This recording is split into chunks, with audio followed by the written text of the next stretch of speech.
नमस्कार, मैं अनुज कुमार पांडे। इस YouTube चैनल पर आप सभी का स्वागत है। आज के इस वीडियो में हम लोग शिक्षक दिवस पर चर्चा करेंगे। और हम सभी जानते हैं कि भारत के प्रथम उपराष्ट्रपति तथा द्वितीय राष्ट्रपति डॉक्टर सर्वपल्ली राधाकृष्णन का 5 सितंबर को जन्म हुआ था, इसलिए उनके जन्मदिन के अवसर को ही शिक्षक दिवस के रूप में मनाया जाता है। हम सभी ये जानते हैं भली भांति कि भारतीय संस्कृति में शिक्षकों और गुरुओं का प्रारंभ से ही महत्व था। स्वतंत्र भारत के बाद में एक खास दिन शिक्षकों के लिए ही चुनने का निर्णय लिया गया, और वह दिन कौन हो, उस इस पर सहमति बनी कि डॉक्टर सर्वपल्ली राधाकृष्णन के जन्मदिन को ही शिक्षक दिवस के रूप में मनाया जाए। अब हम लोग चर्चा करेंगे कौन है डॉक्टर सर्वपल्ली राधाकृष्णन, उनका कैसा जीवन रहा प्रारंभ से अंत तक। डॉक्टर सर्वपल्ली राधाकृष्णन का जन्म 5 सितंबर 1888 को वर्तमान चेन्नई, जिसे पहले मद्रास के नाम से भी जाना जाता था, के समीप एक छोटे से गांव में हुआ था।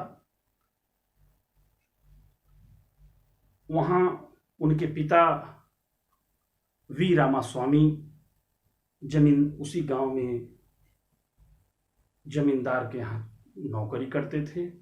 उनके पिता की इनको लेकर कुल 6 संतानें थी, जिसमें यह दूसरे नंबर के थे। 6 संतानें और पिता और माता को मिलाकर 8 लोगों के इस परिवार के भरण पोषण के लिए आय के साधन बहुत कम थे। इनका प्रारंभिक जीवन अत्यंत सामान्य स्थितियों में गुजरा। इनकी प्रारंभिक शिक्षा गांव में ही तिरुतानी में हुई और बाद में तिरुपति चले आए, जो प्रसिद्ध धार्मिक स्थल है। इनके पिता अत्यंत कट्टर हिंदू ब्राह्मण धार्मिक प्रवृत्ति के थे, किंतु उन्होंने इनकी शिक्षा दीक्षा के लिए एक ईसाई मिशनरी स्कूल को चुना। प्रारंभिक शिक्षा इनकी ईसाई मिशनरी स्कूल में हुई, फिर ये तिरुपति और फिर मद्रास कॉलेज से इन्होंने अध्ययन किया। 1902 में ही इन्होंने प्रथम श्रेणी में मैट्रिक उत्तीर्ण की, फिर स्नातक और फिर दर्शन शास्त्र विषय में परास्नातक की उपाधि प्राप्त की।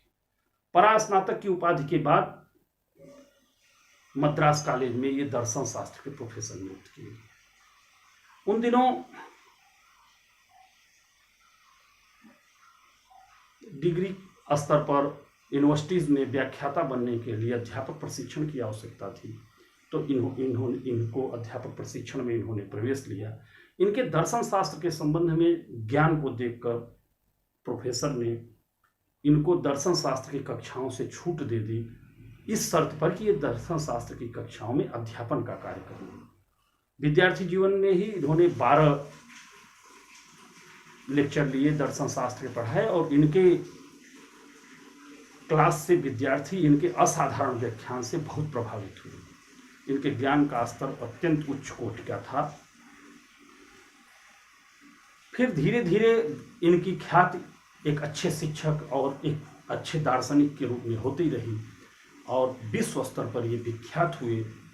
इनको अनेक भारतीय और विदेशी विश्वविद्यालयों से मानद उपाधियां मिली।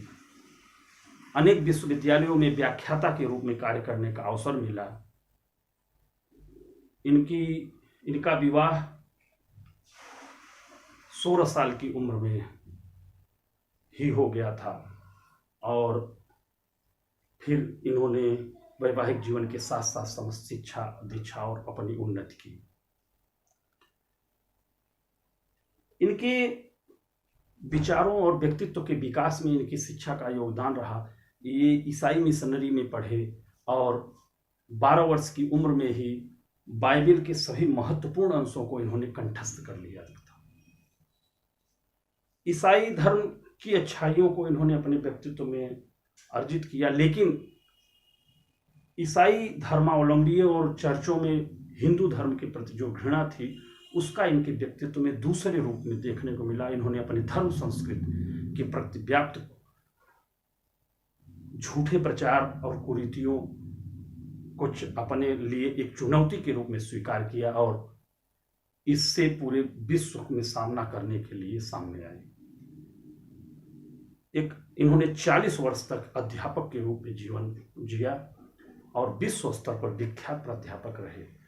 स्वतंत्रता प्राप्ति के पहले कैबिनेट मिशन प्रस्तावों के तहत जब भारत की संविधान सभा का निर्माण हुआ तो ये संविधान सभा के सदस्य चुने गए और संविधान निर्माण सभा के महत्वपूर्ण सदस्य रहे। आजादी के तुरंत बाद पंडित जवाहरलाल नेहरू ने, प्रथम प्रधानमंत्री पंडित जवाहरलाल नेहरू ने इन्हें मास्को में भारत के राजदूत के रूप में नियुक्त किया और संविधान लागू होने तक ये मास्को में भारत के राजदूत रहे और भारत और रूस के संबंधों में प्रगाढ़ता में इनका महत्वपूर्ण योगदान रहा। भारतीय संविधान लागू होते ही इन्हें देश का प्रथम उपराष्ट्रपति बनाया गया। डॉक्टर राजेंद्र प्रसाद 2 कार्यकाल तक 1952 से 1962 तक, 52 से 57, 57 से 62 भारत के राष्ट्रपति रहे और उनके यह साथ ही उपराष्ट्रपति रहे। उपराष्ट्रपति के कार्यकाल में इन्होंने अनेक बड़ी सक्रियता और बड़ी प्रतिभा और कुशलता से राज्यसभा का संचालन किया। भारत का उपराष्ट्रपति राज्यसभा का प्रदेश सभापति होता। फिर डॉक्टर राजेंद्र प्रसाद के बाद ये भारत के राष्ट्रपति चुने गए और 5 वर्ष तक भारत के राष्ट्रपति रहे। 1967 में गणतंत्र दिवस के अवसर पर इन्होंने अपने उद्बोधन में स्पष्ट कर दिया कि ये अगले कार्यकाल के लिए राष्ट्रपति पद पर नहीं रहना चाहते।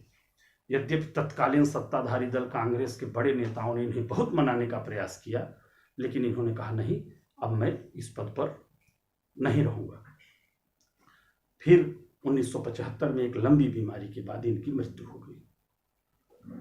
यह इनका एक साधारण जीवन और राजनीतिक परिचर्चा रही।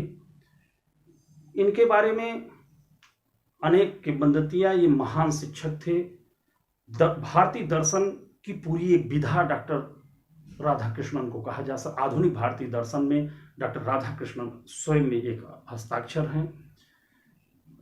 यद्यपि ये देश के सर्वोच्च पद तक गए, लेकिन इन्होंने अपने को हमेशा एक शिक्षक के रूप में ही सबके सामने रखा और इसीलिए इन्होंने स्वयं इच्छा व्यक्त की कि मेरे जन्मदिन को शिक्षक दिवस के रूप में मनाया जाए। मुझे पूरा विश्वास है कि आप लोगों को यह इस वीडियो से उनके जीवन के और उनके व्यक्तित्व कृतित्व को जानने को में बहुत मदद मिलेगी, आपको उपयोगी होगा।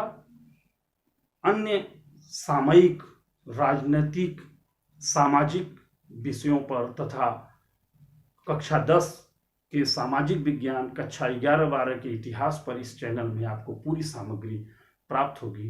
इसलिए इस चैनल को अगर अभी तक सब्सक्राइब नहीं किए हैं तो सब्सक्राइब कर लें। मैं समय समय पर विभिन्न अवसरों पर महत्वपूर्ण सामग्री के साथ आप लोगों के बीच रहूँगा। नमस्कार।